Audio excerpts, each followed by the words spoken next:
جی ملتان کی تمام ہی سڑکوں کا یہی صورتحال ہے. اس وقت تالاب کا جو ہے وہ منظر پیش کر رہی ہیں, اور اگر آپ دیکھیں تو جو موٹر سائیکل سوار ہیں خاص طور پہ ان کی موٹر سائیکلیں بند ہو گئی ہیں, اور ہر ہی سڑک کا یہی صورتحال ہے. اس وقت ہمارے اس طرف جو ویڈا بس ہے وہ بند کھڑی ہوئی ہے یہاں پر, اور ڈرائیور صاحب بیٹھے ہوئے ہیں. تمام سواریاں جو ہے وہ اتار دی گئی ہیں اور سواریاں اپنی اپنی راہ کو ہو چلی ہیں. تو یہ مسائل جو ہے وہ ملتان میں بہت زیادہ دیکھنے میں آ رہے ہیں. یہ گورنمنٹ کی بس ہے ویڈا بس سروس, جو کہ اس وقت یہاں پہ بند کھڑی ہوئی ہے, اور دور دور تک آپ یہاں پر دیکھ سکتے ہیں. خونی برج روڈ پہ ہم موجود ہیں, یہاں پر پانی کھڑا ہوا ہے. صرف خونی برج روڈ کے یہ مناظر نہیں ہیں, بورڈ گیٹ کی بات کر لیں, ہم پاک گیٹ کی بات کر لیں, 9 نمبر چونگی کی بات کر لیں, نواں شہر کی, طارق روڈ کی, کارڈیالوجی ہسپتال کے سامنے عبدالی روڈ کی بات کر لیں, تمام ہی روڈز کی یہی تمام تر صورتحال ہے.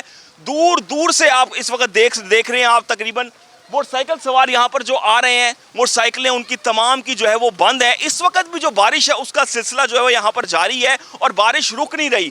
جو صورتحال بارش کی اگر ہم اس کی بات کریں, صبح 7 بجے سے لے کے 9 بجے تک جو بارش ہوئی ہے اس نے جو واسا کی تیاریاں ہیں یا ضلع انتظامیہ کی جو تیاریاں ہیں ان کا پول کھول دیا ہے.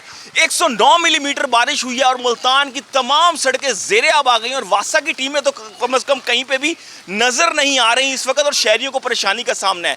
جبکہ جو محکمہ موسمیات ہے ان کا کہنا ہے کہ آج رات تک یہ بارش وقفے سے جاری رہے گی, اور اگر آگے کے دنوں کی بات کریں تو اگلے آنے والے 3 روز تک یہ بارشوں کا جو موجودہ سسٹم ہے ملتان میں موجود رہے گا, اور گرد و نواح میں, اور بارش برساتا رہے گا. واسا کی جانب سے رین ایمرجنسی اس وقت نافذ کر دی گئی ہے, لیکن جو سڑکیں ہیں وہ تالاب کا منظر پیش کریے. آپ کو ایک بار پھر سے دکھائیں, اس طرح سے ریڈی بان ہوں, موٹر سائیکل والے ہوں, کاروں والے ہوں, رکشوں والے ہوں, سب ہی پریشانی کا شکار ہیں. کہیں 4-4 فٹ پانی کھڑا ہے, کہیں 3-3 فٹ پانی کھڑا ہے, اور یہی تمام تر صورتحال جو ہے وہ سڑکوں پر نظر آ رہی ہے. اور مزید بارشوں کی جو پیشن گوئی ہے وہ بھی کر دی گئی ہے. ویڈا بسیں جو ہے وہ راستوں میں بند کھڑی ہوئی ہیں, کوئی پرسان حال نہیں ہے. مسافر بھی پریشان ہے, شہری بھی پریشان ہے, اور انڈیویجولی طور پہ جو سفر کرنے والے لوگ ہیں وہ بھی پریشان ہیں. اس کے ساتھ ساتھ جو ہے وہ ضلع انتظامیہ نے احتیاطی تدابیر کا کہا ہے, شہریوں کو غیر ضروری سفر مت کریں.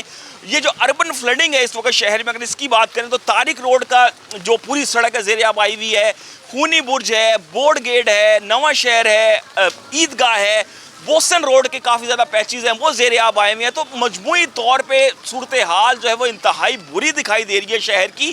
جتنی تیاریاں کی جا رہی تھی مونسون کی, وہ اس کی کلئی اس وقت کھل چکی ہے. اگر ہم کہیں جگہ جگہ حکومت پنجاب کی جانب سے جو ہے وہ پوائنٹس بنائے گئے تھے احتیاطی تدابیر کے اور معاملات کے, وہ اس وقت نظر نہیں آ رہے شہر میں.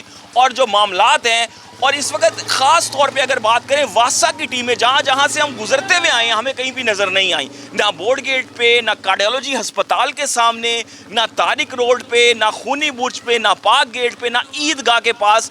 جو یہ مشہور شاہراہیں ہیں ملتان کی, مین شاہراہیں ہیں, وہاں پہ صورتحال یہ ہے کہ شہری اپنی مدد آپ کے تحت جو بائکیں بند ہوئی ہوئی ہیں, گاڑیاں بند ہوئی ہوئی ہیں, پانی نکالنے کی کوشش بھی کر رہے ہیں, لیکن صورتحال میں کامیاب نہیں ہو رہے. ویڈا بس سروس کی بسیں بند پڑی ہوئی ہیں, اور یہی تمام تر صورتحال. اگر ہم یہاں پہ دور دور تک آپ کو دکھائیں تو یہاں دور دور تک ایسا لگ رہا ہے جیسے کوئی تالاب ہے, کوئی دریا ہے. یہی مناظر یہاں پہ نظر آ رہے ہیں, اور پانی بہت زیادہ سڑکوں پہ ٹھہرا ہوا ہے, اور شہری جو ہے وہ خاص طور پہ بے حد پریشانی کا سامنا اس وقت کر رہے ہیں, اور مسلسل جو بارش ہے اس کا سلسلہ بھی جاری ہے. جی